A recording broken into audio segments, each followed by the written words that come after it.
안녕하세요. 오늘의 데일리 뉴스레터에 오신 것을 환영합니다. 1. LG 회장의 중요한 결정을 밝힙니다. 2. 한국의 세계 최대 규모의 제조 공장을 성공적으로 설립. 3. 반도체와 배터리는 미국이 통제해야 한다? 한번 진실을 알아봅시다. 바이든이 진짜 큰일 났습니다. 이번에는 구광모 LG 회장의 중대결 단이 나오면서 미국 전역이 발칵 뒤집혀 버렸습니다. 미국이 수십조 원의 보조금으로 LG 에너지 솔루션과 삼성 SDI, SK용까지 세계 최고의 배터리 3사가 미국의 공장을 짓도록 했고, 바이든은 이로써 2차 전지 패권을 미국이 완벽하게 쥐었다고 생각했습니다. 2차 전지 압도적 세계 1위인 LG의 구광모 회장이 바이든 면전에 대놓고 깜짝 폭탄 발표를 한 것인데요. 지금부터 이 놀라운 내용, 최고 수익률에서 여러분들에게 전해드리겠습니다. 미국 내부에서도 결국 터져버렸습니다. 미국에 가장 많은 투자를 한 한국의 삼성과 SK의 뒤통수를 치고 인텔에만 온갖 특혜를 퍼다준 바이든. 미국의 싱크탱크조차 바이든의 등을 돌리며 인텔보다 한국의 삼성과 SK를 지원해야 하는데 바이든이 멍청한 선택을 내렸다며 바이든의 면전에 대놓고 강한 비난 세례를 퍼부었습니다. 싱크탱크는 바이든 행정부의 지주 역할로 일반적으로는 현직 대통령의 조언을 해주며 칭찬하는 것이 일반적인데 바이든의 말도 안 되는 한국 뒤통수를 더 이상 보지 못하겠다며 이례적인 상황이 발생한 것입니다. 도널드 트럼프 전 대통령도 바이든이 한국의 뒤통수를 친 것은 미국 경제에 너무나 잘못한 일이라며 바이든을 실패한 대통령이라 불렀습니다. 바이든의 잘못된 선택 때문에 한국 기업들이 수백조 원의 투자를 미국이 아닌 다른 지역으로 눈을 돌렸고, 무엇보다 이번 사태가 전 세계 주요 외신들을 통해 대대적으로 보도되자 더 이상 미국은 신뢰할 수 없는 국가로 낙인 찍혀 그 누구도 미국에 투자를 하려 하지 않고 있기 때문입니다. 일론 머스크는 정상적인 미국 대통령을 원한다라며 심지어 그는 바이든이 대중을 바보 취급하고 있다며 투표로 바이든을 몰아내자 라며 바이든을 두고 사람 형태의 축축한 양말 꼭두각시라고 부르며 도발했습니다. 그리고 결국 이를 저질러 버렸습니다. 3년여 만에 중국을 방문한 일론 머스크 테슬라 최고 경영자 CEO. 그는 테슬라는 중국과의 디커플링 탈동조화에 반대한다는 뜻을 밝히며 바이든에 대충격을 주었습니다. 최근 바이든이 중국과의 전면전을 선포하며 자신이 마음만 먹으면 자신의 동맹국들을 총동원해 중국이 교역을 못하도록 완전히 차단시켜버리겠다고 큰 소리를 쳤는데 미국을 대표하는 기업인 테슬라 CEO 일론 머스크가 이렇게 중국을 깜짝 방문해 나는 바이든의 말도 안 되는 정책을 반대한다, 중국과 손잡는다라는 폭탄 발표를 해버렸습니다. 한순간에 바이든을 바보로 만들어버린 것인데요.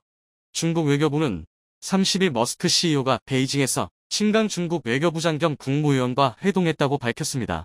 중국 외교부는 이날 성명을 통해 머스크 CEO가 회동에서 테슬라는 중국 내에서 계속 확장할 용의가 있으며 디커플링에 반대한다고 말했다고 전했습니다. 성명에 따르면 신 부장은 머스크 CEO에게 중국은 높은 수준의 개방을 변함없이 추진하고 외국 기업들을 위한 좋은 사업 환경을 개발할 것이라고 말했습니다. 특히 우리는 상호 존중과 평화 공존, 상생 협력이라는 올바른 방향으로 운전대를 잡고 있을 필요가 있다면서 미중 양측이 위험한 운전을 피해야 한다고 강조했습니다.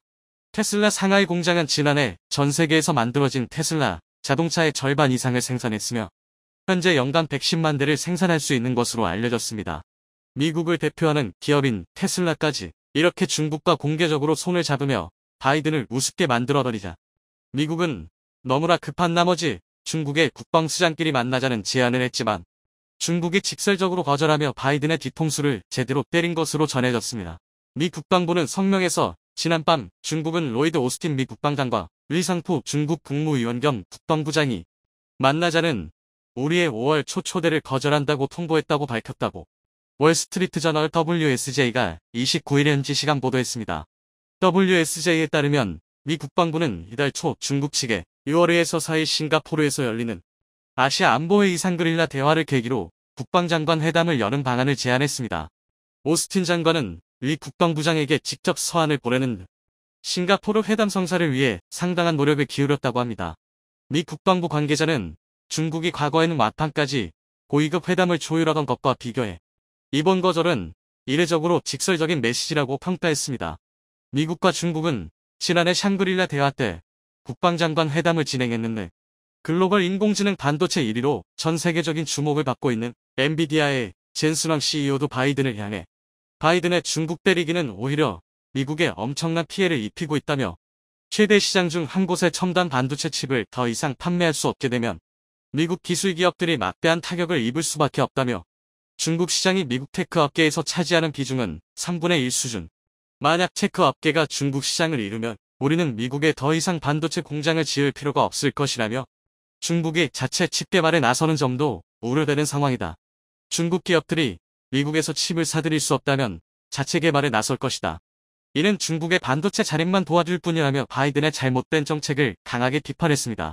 자, 그런데 이렇게 미국을 대표하는 전기차 회사 테슬라에 이어 미국을 대표하는 반도체 회사 엔비디아 CEO까지 바이든을 웃음거리로 만들어버린 상황 속에서 LG 구광모 회장이 바이든의 쐐기에 비수를 꽂아버렸습니다. 구광모 LG 회장은 미국 대신 중국이라는 파격적인 발표로 바이든에 대충격을 주었습니다.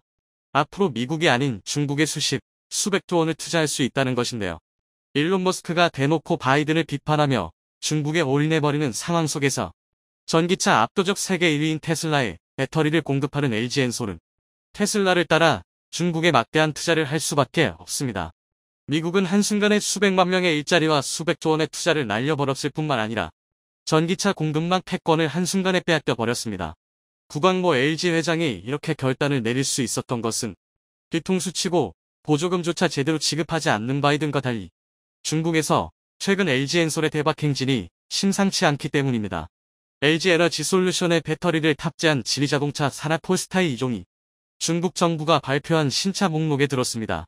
보조금 확보가 유력시되면서 중국 시장에서 LG의 화력이 두드러졌습니다.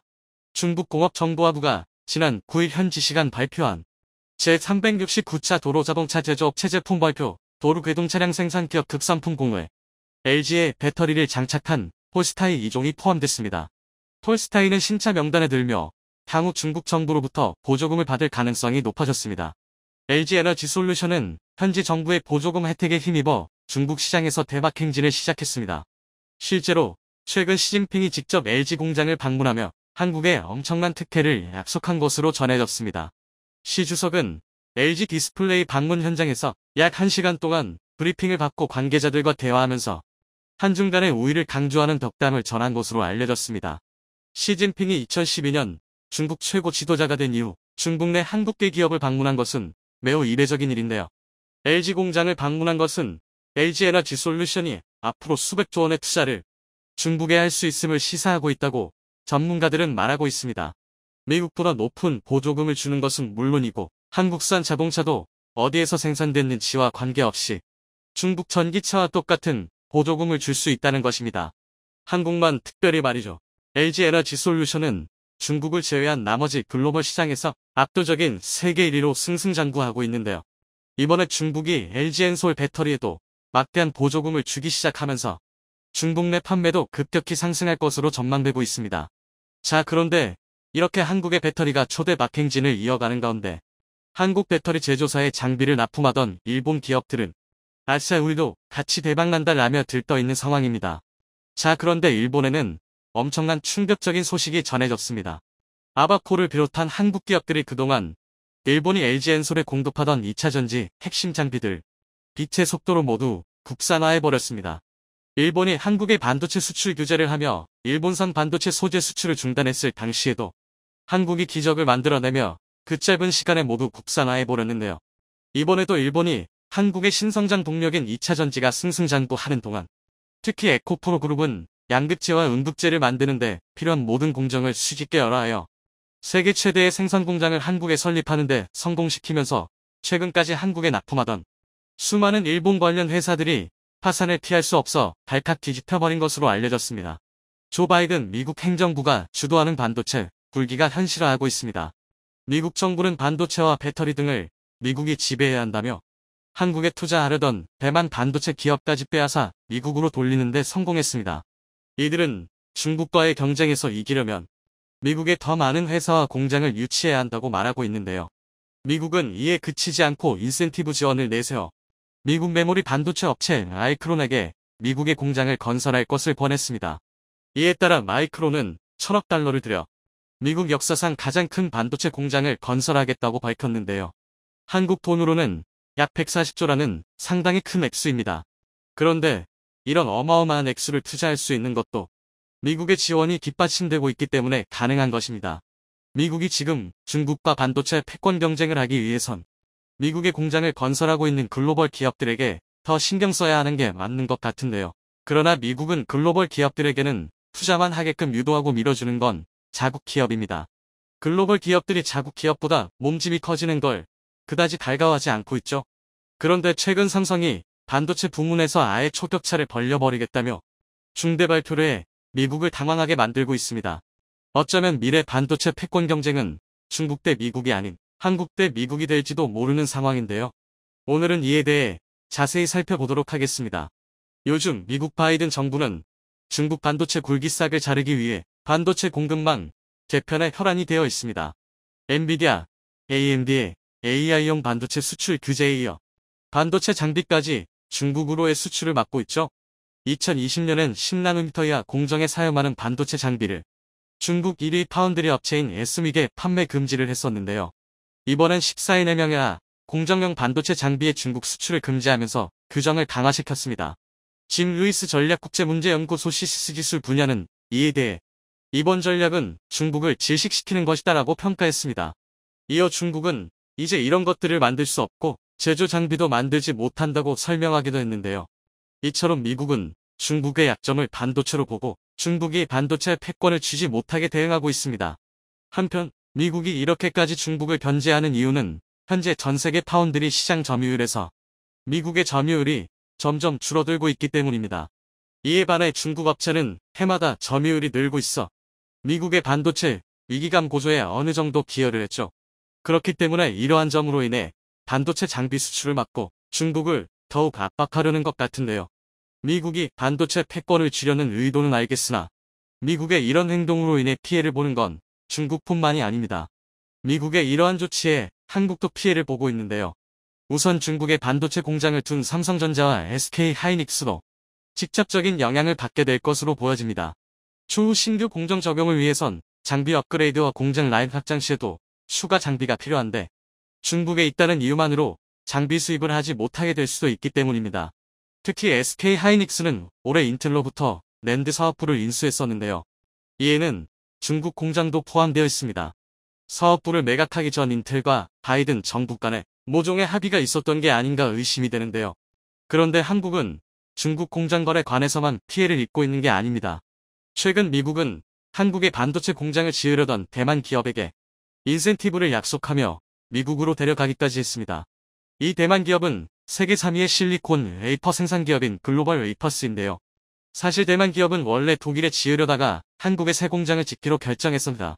그러나 지난 러몬도 미국 상무장관의 설득 끝에 이 대만 기업은 미국에 공장을 짓기로 결정하게 됐는데요. WSJ에 따르면 대만 기업은 끝까지 한국에 지으려 했었지만 미국의 추가 지원 이야기에 넘어간 것이라고 합니다. 러몬도 장관은 WSJ와의 인터뷰에서도 대만 CEO는 미국의 추가 지원이 없었다면 M 공장을 한국에 지으려고 했다며 나는 우리가 그 계산을 맞추도록 하겠다고 설득했다고 말했는데요. 미국은 추가 지원도 마다하지 않으며 자국의 반도체 공급망을 확보하려 애쓰고 있습니다. 한국에다 지으려던 공장마저 뺏어가면서 말이죠. 이와 같은 행동에서 미국은 동맹보다 자국의 이익을 우선시하고 있다는 것을 알 수 있는데요. 미국의 핵심 광물, 전기차 배터리, 반도체, 인공지능 등 기술 분야를 지배해야 한다는 미 상무장관의 말에서도 이 같은 생각을 알 수 있습니다.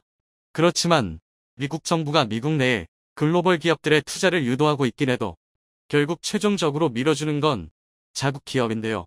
최근 미국 최대 메모리 반도체 업체인 마이크론은 미국의 지원에 힘입어 미국의 역사상 가장 큰 반도체 공장을 건설하겠다고 선언했습니다. 뉴욕주 북부에 있는 클레이의 대형 공장을 짓기로 했다는데요.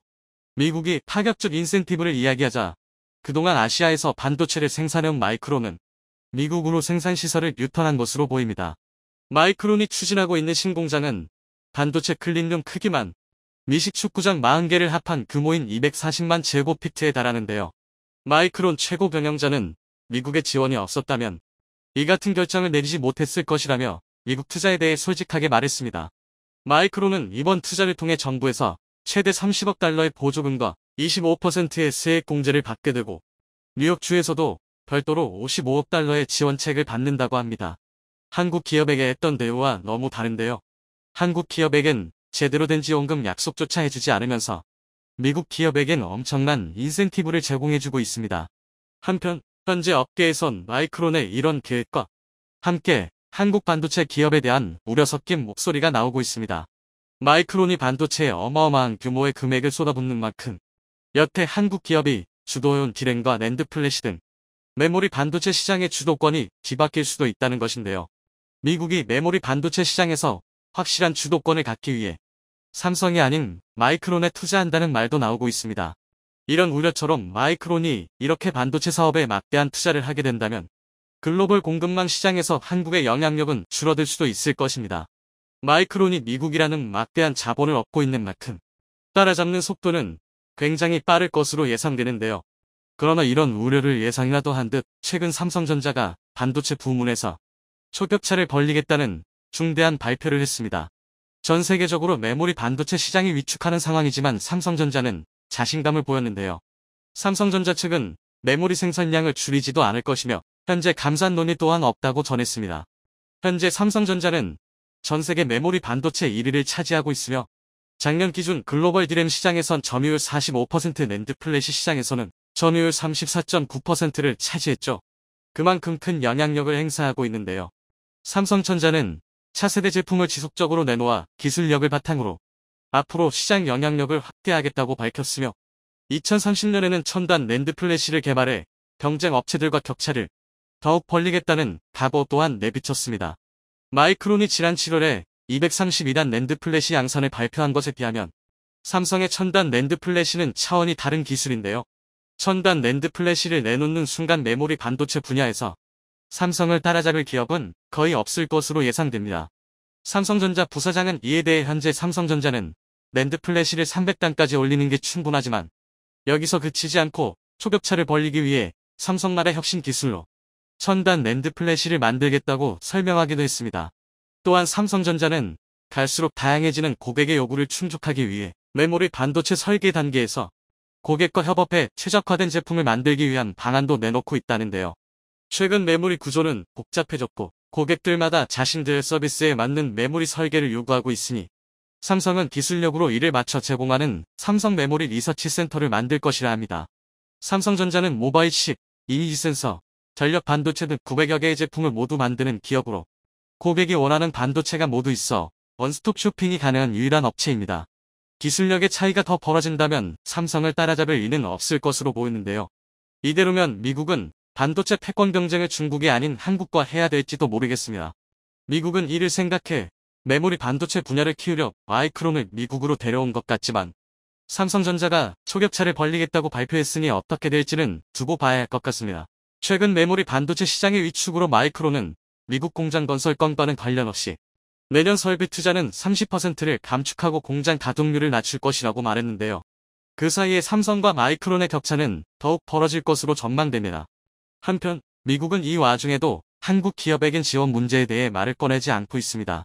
오히려 지원금과 관련해 중국에 투자하지 말아야 한다는 조건을 내걸며 한국 기업이 중국에서 철수하게끔 은근히 압박을 넣고 있죠. 그러나 미국이 제대로 된 지원을 해줄지도 모르는 상황에서 중국 손절을 하기엔 리스크가 너무 큽니다. 미국은 미래 반도체 산업을 위해서라도 한국을 적으로 둘지 동맹으로 둘지 다시 생각해 봐야 할 것 같습니다.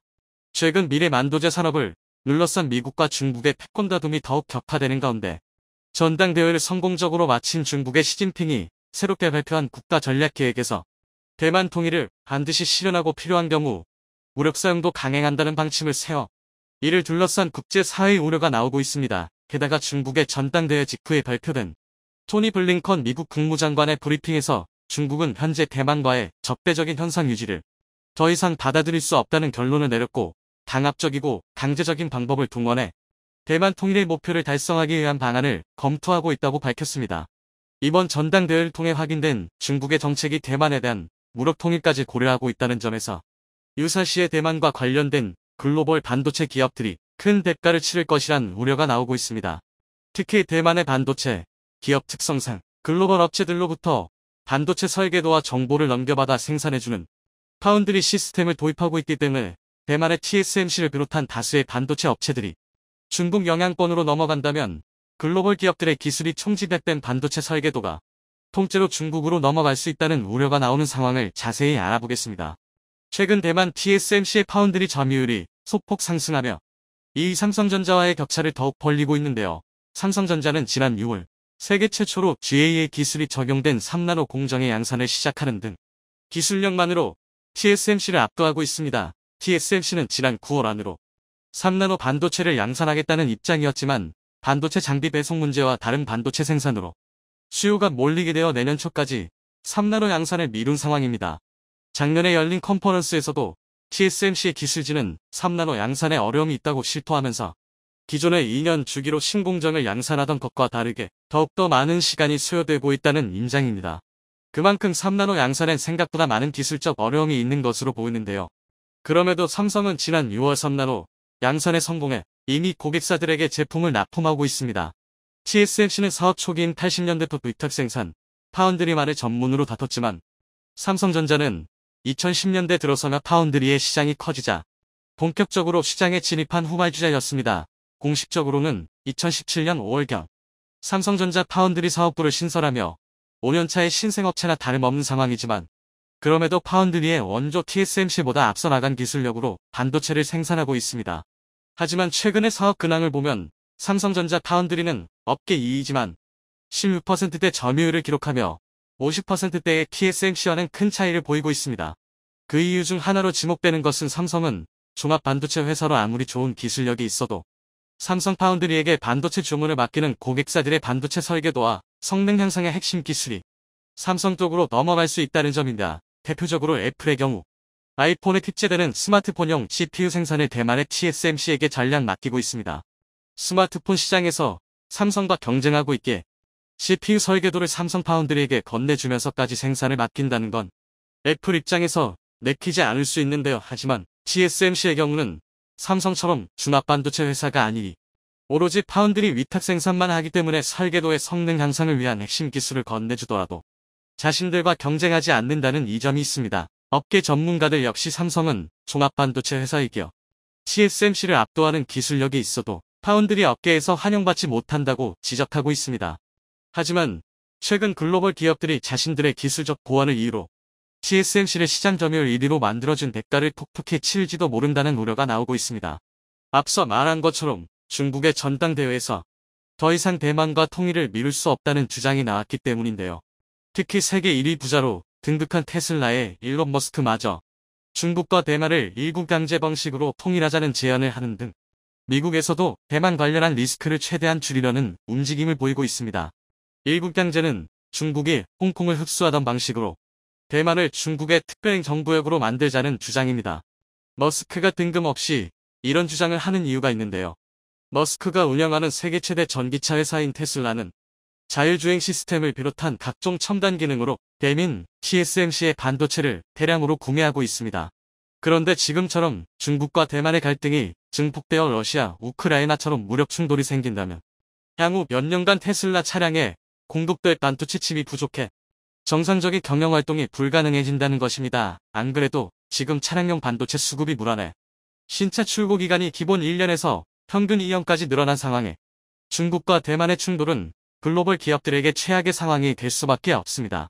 테슬라뿐만 아니라 아이폰을 생산하는 애플부터 컴퓨터 CPU와 그래픽카드를 생산하는 AMD와 엔비디아 등 수많은 글로벌 기업들이 대만과 관련되어 있는데요. 그런데 대만 TSMC에게 반도체 주문을 몰아주며 성장을 이끌어온 글로벌 기업들이 결국 중국 반도체 산업의 구원자가 될 수도 있다는 우려가 나오고 있습니다. 중국은 시진핑 집권 이후 10년 가까이 300조 원이 넘는 반도체 투자를 집행했지만 서방 세계의 전방위적인 제재에 아무런 성과도 내지 못하고 중국 정부의 지원으로 연명하던 반도체 기업들마저 연쇄적으로 파산하게 되는 결말을 맞이했습니다. 특히 러시아에게 유일한 반도체 공급국이 된 중국은 러시아에게 납품하는 반도체의 불량률이 최대 50%에 달한다고 영국의 매체가 보도했습니다. 과거 중국산 반도체의 불량률은 1%에서 2% 사이였지만 서방의 제재로 반도체 생산 장비의 유지 관리에 어려움을 겪으면서 불량률이 기하급수적으로 늘어났다는 것인데요. 일반적인 반도체 기업들의 불량률은 0.05%에서 0.1% 사이인 것으로 알려져 있어 중국 반도체 불량률이 얼마나 황당한 수치인지 가늠조차 안 되는 상황입니다. 하지만 최첨단 유도 무기와 군사 장비에 탑재해야 되는 반도체가 부족한 러시아는 올며 겨자먹기로 중국의 반도체를 비싼 가격에 살 수밖에 없는데요. 그런데 이렇게 기술력이 떨어지는 중국의 반도체가 대만의 반도체 산업을 흡수한다면 얘기는 달라집니다. 중국은 반도체 자급률이 한 자릿수이며 연간 280조 원가량의 반도체를 수입하는 세계 최대 반도체 수입 국가입니다. 반면 중국의 15억 인구에 비해 매우 적은 3천만 명의 인구를 가진 대만은 세계 최대 반도체 기술을 가지고 있기에 중국이 대만과 통일하면 농축된 기술력을 단숨에 확보하는 것은 물론이고 반도체 수입을 크게 줄일 수 있다는 것입니다. 가장 문제되는 것은 글로벌 반도체 기업들의 설계도입니다. 애플과 엔비디아 그리고 AMD와 같은 업체들은 최첨단 특허와 기술을 적용한 반도체 설계도를 TSMC에게 건네주면서 반도체 생산을 아끼고 있는데 만약 대만이 중국의 영향권에 넘어가면 이런 최첨단 극비 정보가 함께 중국으로 넘어갈 가능성이 크다는 것입니다. 이렇게 되면 그동안 서방 기업들이 중국의 반도체를 저지하기 위해 10년 이상 노력한 결과가 무용지물이 되는 것은 물론이고 마땅한 자본력과 기술력을 동시에 확보한 중국이 세계 최대 반도체 제조국으로 성장하는 것은 시간 문제가 됩니다. 미국에서도 이런 부분에 대한 우려가 나오고 있습니다. 미 국무장관의 우려처럼 중국은 실제로 대만에 대한 무력 통일도 염두에 두고 본격적인 통일 작업에 박차를 가하는 중입니다. 현재 중국의 성장률은 정체되어 있고 러시아 우크라이나 상황에 국제적인 이목이 쏠린 가운데 대만 역시 우크라이나처럼 되지 않기 위해 미국의 첨단 방산 장비를 적극 도입하고 있는데요. 하지만 최근 드러난 미국의 방산 장비 수요에 대만이 도입하려던 방어 무기가 무기한 연기되는 등 우려가 나오고 있습니다. 중국 입장에서도 대만이 몇 년 뒤에 더욱 강한 방위력을 갖추기 전에 현재의 압도적인 군사력으로 밀어붙여 원하는 결과를 내는 것이 우선순위입니다.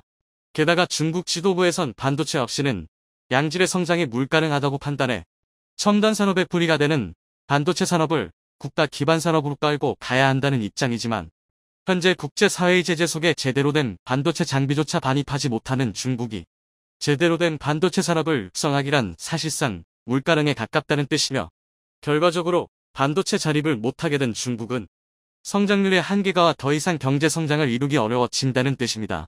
실제로 2022년 올해 중국의 성장률은 전망치를 크게 밑도는 숫자이며 이번 20차 당대회를 앞두고 3분기 경제 성장률 실적 발표를 돌연 연기했습니다.